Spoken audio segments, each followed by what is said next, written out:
Indiana in the Morning is presented, as always, by First Commonwealth Bank, and we've so enjoyed being able to get to know some of the nominees for the Leaders Circle Awards, which will be coming up on September 27th at the Indiana Country Club.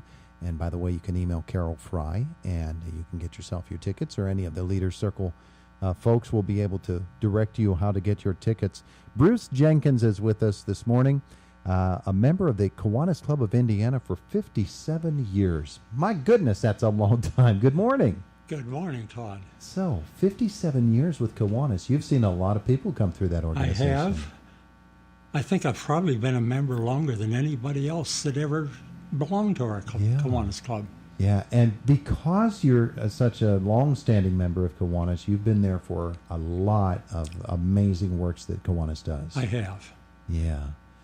A lot of it is continuing, too. Yeah, and that's the great thing about organizations such as Kiwanis. Any of these, of the clubs and the groups, especially those that are able to offer mentoring services to younger folks. And I know that's always been something big with Kiwanis, hasn't it?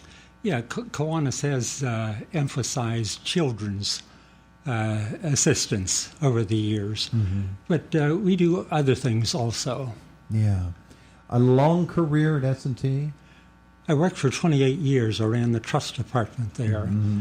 And it was a great education for me for life's work. Yeah. Well, it's interesting you use that phrase, life's work, because there's a quote that I saw attributed to you where you said, and basically, if I join an organization, I'm there to work for it. I'm there to make this organization better than it is, and to be a part of something really wonderful. To be committed. To be committed to it, mm-hmm. and to its mission. Yes. Does that make you selective as to what organizations you choose to join? Well, I don't think I've joined a real large number of organizations, mm-hmm. but those that I have joined, I try to be of some benefit to them. Yeah, yeah.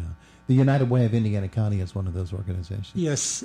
Again, I haven't been real active in that organization other than financial support every year. Mm-hmm. But I at one time was on one of their committees, and so we included that. Yeah. Well, with Kiwanis, with the United Way of Indiana County, with any of the other groups that you have been a part of, the spirit of volunteerism is pretty strong in you, and it must be in everybody who serves with any of those organizations.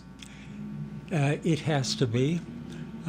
Unfortunately, the service clubs, I think, are suffering for membership. And they're losing members. Mm. Our club started 50 years or 60 years ago with 100 members, all men. Yeah. And but it was more of a meet and eat group. We didn't do so much. Mm-hmm. But in recent years, we've been a very active club with fewer members. Yeah. Tell me about the tax aid program. I know that is something. Tax aid? Yeah. Well, that was with AARP. Is that Jeff's group? Jeff Knight. Yeah. Yes. Jeff Knight's group. Mm-hmm. Yeah. Yeah. And I saw Jeff just about a week ago, and mm-hmm. He's still functioning. But my wife and I went to Florida, I guess, for a couple of months, and we got out of the habit of it. And when I came back, I of course had to give it up for 2 years, and then when I come back, they were beyond me with the computer and everything. So, mm-hmm. But when I worked, we had carbon paper. Oh, yeah. That we had to use for making copies of the taxes. Sure. So things have changed. You mentioned your wife. She and you both have been involved with Meals on Wheels. Yes. She was one of the original cooks for Meals on Wheels. Uh-huh.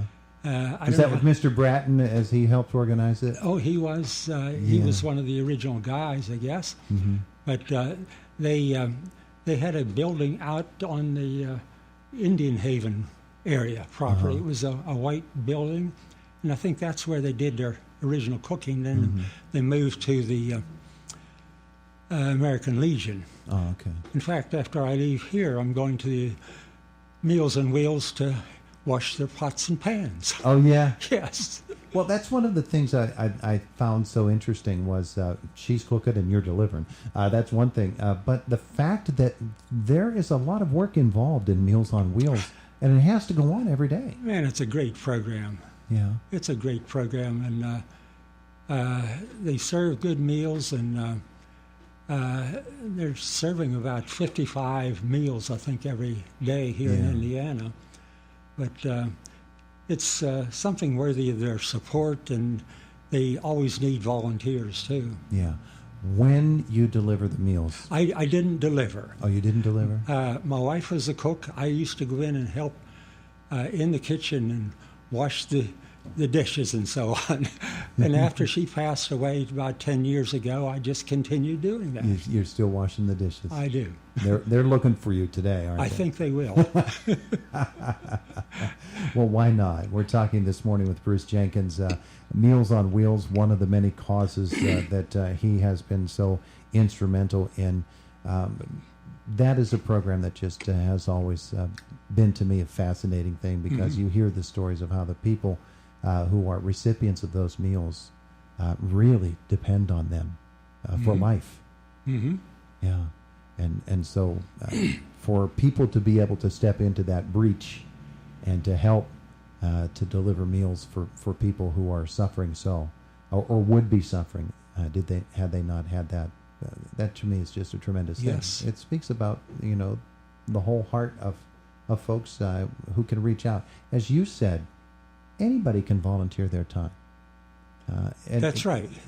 Not enough people are. But it does take a commitment. Sure. People shouldn't volunteer just to get their name on a resume. Yeah. Do something. That's why you're a part of it. That's why you joined, is to be a helper where help is needed. Male Civic Leader of the Year is the award. I don't like using the word award. It is the nomination that you have received. What does that mean to you, to be a leader of people? Oh, of course, it is an honor. It's a great honor, and I just hope that what I have done in the past has made a difference and is helpful to people. Right now, I draw on my experience at the bank in investing and that kind of thing, and I continue to work on the finance committees and investment committees for different groups here in town. So that's behind the scenes work that not a lot of people probably would appreciate. That's is very, right. very necessary. And the accountability aspect of it is very important as well. If an organization is going to be a true service organization, that has to be accountable to the cause for which they are enfranchised. Absolutely.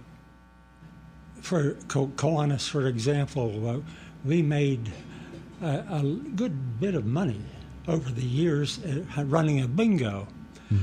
And when bingo stopped about 7 or 8 years ago, we had been putting aside money into an endowment. And as a result, we have a good-sized endowment now where we are of benefit to many organizations. We act like a mini United Way. We pass out a lot of money, upwards of $30,000 a year. Wow. And that's really putting the money back into what it was intended for when you collected. That's right. That's wonderful. Excuse me. And of course, when you, with your background, probably you're able to put that money and use that money in a way that is actually going to generate more income. Is that something that happens? Yeah, that's the idea. Yeah. We invested it in stocks. Yeah. So it's been working very well for us. Made it bigger than it was. Yeah, yes, it is. That's the way it should be. Well, congratulations on the nomination. I know that the evening is going to be tremendous, and it's because of folks like you. We're looking forward to it. It's been good having you with us here this morning. Well, thank you very much. I didn't even mention the fact that you're an IUP Booster, you really love IUP sports, right? Well, I do. I let Jack out of the studio without him getting a chance to grill you. Yeah, and it's good to be able to meet you. I've heard your name or heard you on the radio for years, and I've recognized most of these other guys, but it's just good to meet you too. Well, it's very, very good to meet you. To see a face behind the voice. I'm sorry it's this face, but it's the only one I got. Okay. Thanks again. All right. Well, Bruce Jenkins joining us this morning. Okay. Thank you much, Todd. My pleasure. It is the voice of Indiana County, WCCS, AM 1160 and 101.1 FM. We're headed toward Fox News at the top of the hour, coming up in just a couple of moments. And then we'll follow that with the Brian Kilmeade Show, and much will be talked about today having to do with the Kavanaugh hearings, and I'm sure that you'll be beat all up over that issue here over the next couple of hours with Brian Kilmeade. He'll attack it from every angle, I'm sure.